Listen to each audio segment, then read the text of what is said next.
Good day, sir. My name is Kimpi Villamor. I'm going to report ship routing. So, what is ship routing?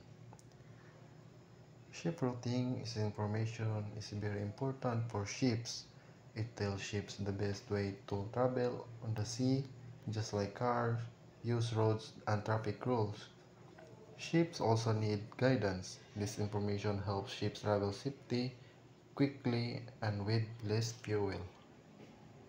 I have for example that why ship routing is important for ship. Number one, to keep safe.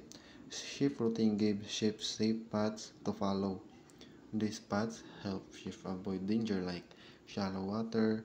Ship can get stuck, rocks or reefs, which can damage the ship or other ships that we need to avoid crashing.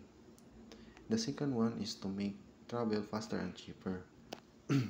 Routing information show the best and shortest path for the ship. This helps shift the ship save time because it doesn't go the wrong way, save fuel, which also saves money, reach the destination faster. Example, kanang ulan. So, ma-detect na to or mahibal na to nga bagyo dito sunahan. So, moagi ta diri sa Pika side na walay bagyo na para ma-smooth atong pagbiyahe ug dali ta maabot. The third one is to manage the sea traffic. In busy ports or narrow place, many ships travel at the same time. Ship routing helps control this traffic, just like traffic lights and sign helps cars. These are systems like BSIL traffic service BTS that watch ship movements and give advice to avoid accidents.